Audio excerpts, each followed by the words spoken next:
Bismillahirrahmanirrahim. Assalamualaikum warahmatullahi wabarakatuh. Perkenalkan, nama saya Muhammad Saifullah Nur. Pada pertemuan kali ini kita akan membahas tentang Docker. Apa sih itu Docker? Docker sih menurut saya sebuah aplikasi yang dapat menjalankan sebuah kontainer. Maksudnya gimana? Habis itu menginstall sebuah environment dan dia itu berjalan di atas host kita. Maksudnya gimana sih?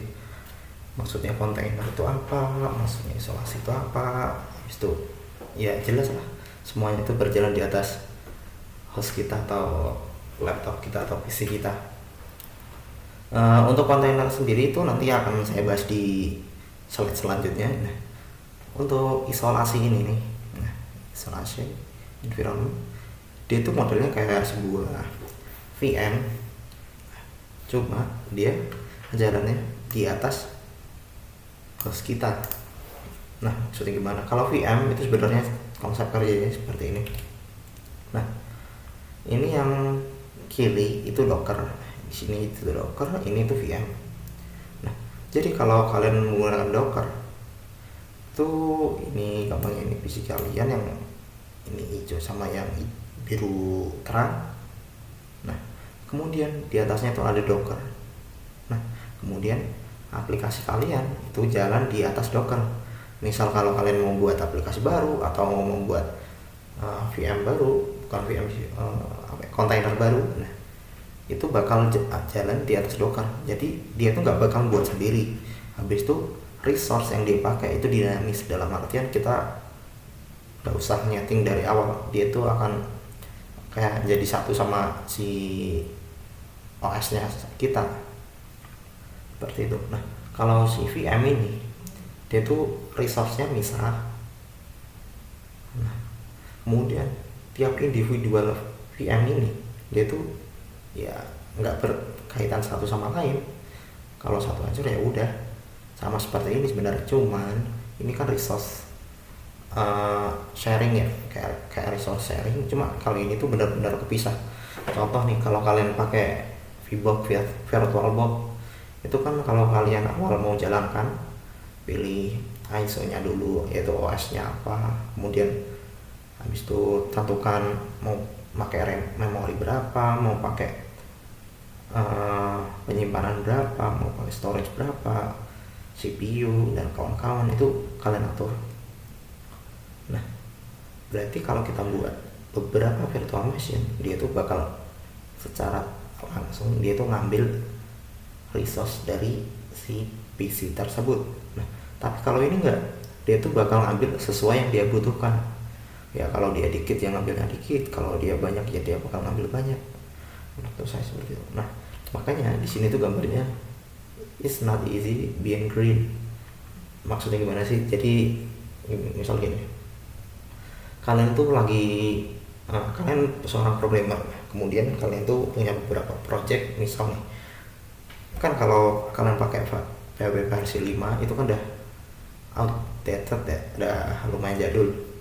Nah, itu mungkin yang keinstall di PC kalian tuh versi 7. Nah, solusinya gimana? Ya mau gak mau, kalau yang tetap mau pakainya host kalian uninstall dulu, kemudian install lagi si versi 5. Nah, tapi kalau di Docker enggak, kalian tinggal buat aja kontainer dengan image PHP 5, habis itu ada PHP 7, udah kalian jalankan aja, dia itu bakal bisa jalan bareng seperti itu. Konsepnya sama seperti virtual machine, cuma tadi isolasinya tuh enggak separah si virtual machine menurut saya tuh. Makanya it's not easy being green. Jadi sebenarnya itu nggak mudah sih untuk kita membuat laptop kita itu menjadi normal, bukan normal sih, gimana ya, membuat segala aplikasi dapat berjalan di laptop kita itu bukanlah hal mudah, seperti itu. Oke, nah kemudian selanjutnya, nah kalau udah kita tahu ya gimana sih manfaatnya buat apa, toh kita juga paling makainya cuma sebentar. Oke, nah ini menurut saya beberapa alasannya. isolated environment ya tadi yang saya maksudkan. Contoh nih, kalian tadi ya PHP. Nah kalau ini sih kasus pribadi saya. Dulu kan saya tuh pertama kali pakai Linux, waktu itu kan pakainya jelas ya Ubuntu base, itu gampang lah pakainya. Nah kemudian suatu hari saya tuh pindah ke Arch base, pakainya Manjaro. Nah, saya tuh agak kesulitan nginstal MongoDB, itu agak kesulitan. Dalam artian saya juga cek paketnya, ada yang bilang itu korup, ada yang bilang harus install manual, bla bla bla bla, itu agak sulit. Makanya waktu itu saya dengar istilah Docker, wah keren banget, itu langsung kayak datang menyelamatkan saya. Nah kemudian ini easier to manage, ya tadi yang saya bilang karena dia tuh terisolasi, jadi kita tuh gampang banget manage-nya. Dia itu kan gak gabung sama PC kita, bener ya. Jadi misalnya kalau itu rusak ya udah hapus aja, udah selesai. Kalian tinggal asal kalian punya image-nya, kalian buat lagi yang baru, it's okay. Nah secure ya jelas yang tadi saya maksud. Misalkan kalau ada salah satu kontainer kalian tuh pernah serangan, misal di hack atau ada virus, ya udah di remove aja, nggak masalah kok. Toh itu juga terisolasi. Nah kemudian customizable. Nah ini tuh kita dapat menjalankan si Docker. Kalau si ini bilang, kalau VM ini kan berdasarkan OS ya. Nah ini misalnya kalian install nih Ubuntu, kalian di sini install Fedora, di sini Manjaro. Nah kan itu ya udah kayak menjalani PC baru di dalam sini. Nah tapi kalau si Docker ini enggak, kita bisa kayak custom. Contoh, kalau saya mau jalanin image Ubuntu untuk menjalankan aplikasi PHP 5, ya udah saya buat aja Docker file dengan isinya tuh base dengan dasar image itu Ubuntu, kemudian saya ketikkan beberapa perintah untuk menginstal PHP versi 5 seperti itu. Jadi menurut saya lebih mudah. Kemudian shareable. Nah tadi kan saya nyinggung juga soal Docker file. Docker file tuh gunanya kita untuk dapat bisa membuat sebuah Docker image, tapi dalam artian bisa custom. Contoh tadi kan kalau kalian pakai Ubuntu, default usernya itu root, kan bisa nambah user baru seperti itu. Habis itu misal nih kalau kalian buat sebuah aplikasi itu butuh dependensi yang lumayan banyak, udah kalian buat Docker file aja satu kali, udah kita buat. Misal nih ada programmer baru masuk ke kantor kalian, ya udah tinggal di copy aja, selesai seperti itu. Makanya dia shareable. Kemudian ubiquity. Nah kenapa kok ada tanda tanya di sini? Kalau yang saya tahu ya, Docker tuh memang bisa berjalan di atas Windows, tapi sebenarnya katanya ya saya juga kurang tahu detailnya gimana. Itu aslinya itu dia kayak menjalankan Docker di atas Linux environment seperti itu. Jadi sebenarnya bisa dibilang ubiquity ya, nggak tahu. Tapi dalam artian saya juga belum lihat kalau misal pakai WSL 2 Windows Subsystem Linux yang kedua, karena di laptop saya ini nggak bisa install Docker. Soalnya itu yang bisa diinstal Docker itu Windows non home, berarti yang Pro itu bisa. Oke seperti itu. Nah dan banyak lagi. Nah ini yang saya maksud tadi. Jadi zaman sekarang tuh modelnya seperti ini, kurang lebih seperti itu. Udah bodo amat kalian punya server, dalam artian OS yang di dalam server itu apa. Misal kalian pakai Linux, kalian pakai Windows, kalian pakai Mac OS, ada sih server Mac OS nya, saya juga pertama kali tahu itu. Nah itu tetap aja kalau kalian udah main yang lumayan keren DevOps-nya, itu tuh kebanyakan kalian mainnya itu di kontainer. Tadi yang saya bilang lebih aman, resource-nya lebih nggak terlalu berat seperti itu. Misal habis itu kan lebih gampang sih, kayak tadi shareable ya. Misal kalau ada yang baru di misalnya programmer ada satu dependensi baru, habis itu diupdate, ya udah si DevOps tinggal ambil image-nya, tinggal di deploy, udah selesai gitu aja. Nah, setelah kalian tahu beberapa kegunaan si Docker, kemudian gimana sih cara kita melakukannya? Tapi sebelum itu ada beberapa istilah tadi yang saya sebut mungkin agak membingungkan. Pertama, image itu gampangnya kayak ISO. Kalau kalian buat sebuah virtual machine, kan butuh sebuah ISO, mau itu Windows, Linux, ataupun macOS. Nah, tapi kalau di Docker ini kita bisa menjalankan sebuah aplikasi. Contoh, kalau kalian lihat di Docker Hub, kita coba lihat.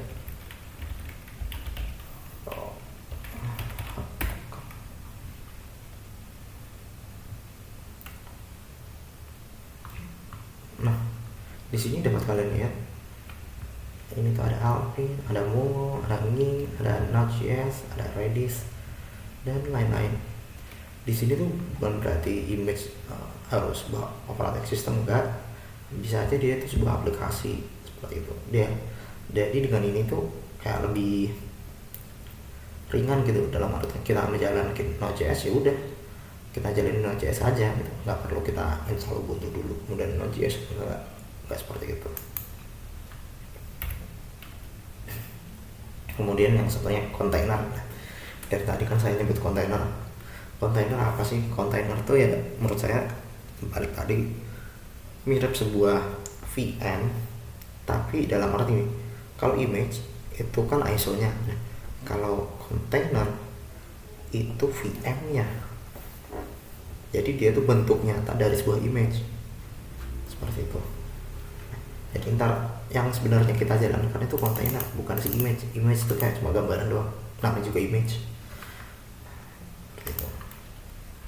Nah, di dalam kontainer ini terjadilah beberapa hal, contoh kayak tadi.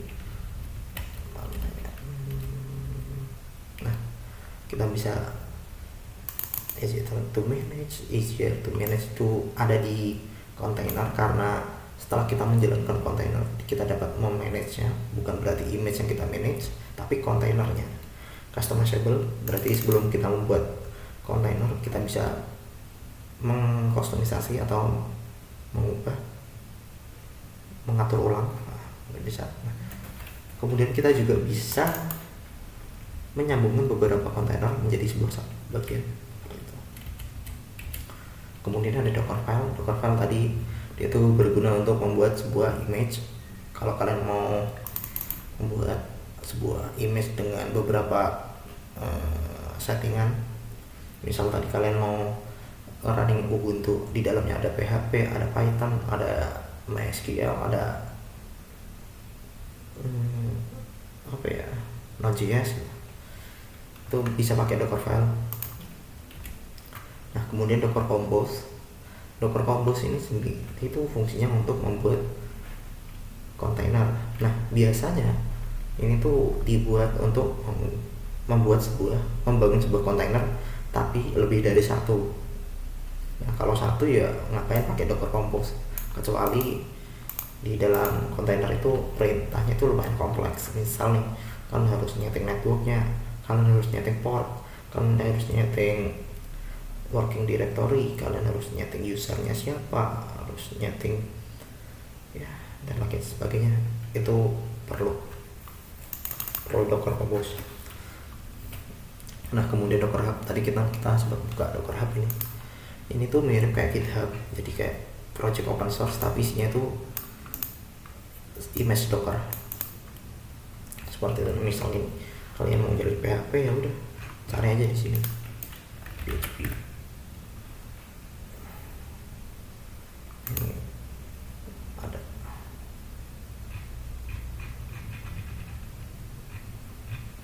Oke. Kalian mau jalanin Python, ada juga. Jadi sebenarnya apa yang kalian inginkan di PC kalian dapat kalian jalankan di Docker. Nah, oke. It's show time. Oke, setelah kita banyak cerita, coba kita jalanin Dockernya.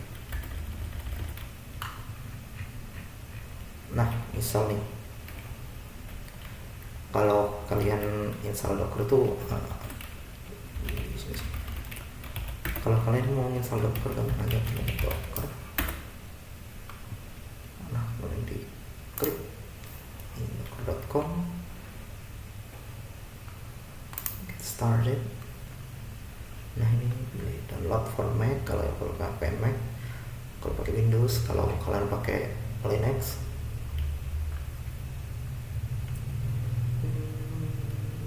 Docker. Nah, kalau kalian pakai Linux, pergi aja ke Docker Docs atau Docker Documentation, pilih yang getting started. Nah, di sini, nah ini kan udah jelas, ada Mac, ada Windows, ada Linux. Ini tuh perintahnya udah lumayan jelas. Kalau kalian pakai Linux, di sini juga ada banyak nih, mulai dari CentOS, Debian, Fedora, Ubuntu, Binary. Nah, Binary kalau kalian mau buat sendiri.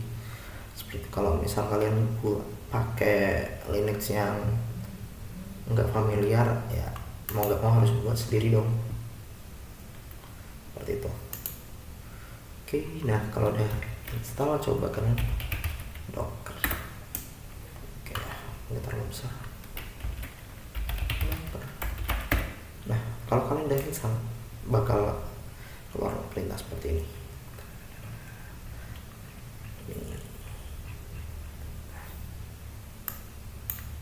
Ini tuh apa? Ini tuh dokumentasinya seperti itu. Oke.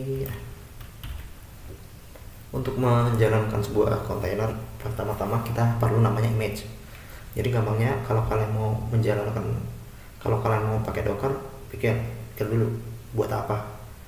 Misal mau jalanin aplikasi PHP, ya udah, berarti pertama kalian mau jalanin PHP, berarti butuh PHP-nya. Misal nih, cara tutorial paling gampang dulu. Pertama kita akan nge-pull image. Pull itu kayak download gitu. Docker pull hello world. Nah, itu merupakan salah satu, ya kayak print hello di bahasa pemrograman gitulah. Tapi kita pakainya Docker. Oke. Nah, untuk perintahnya tuh berarti Docker pull.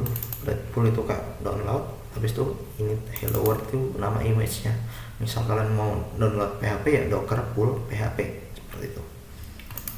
Nah, ini karena udah saya download, coba kita aja Docker hello.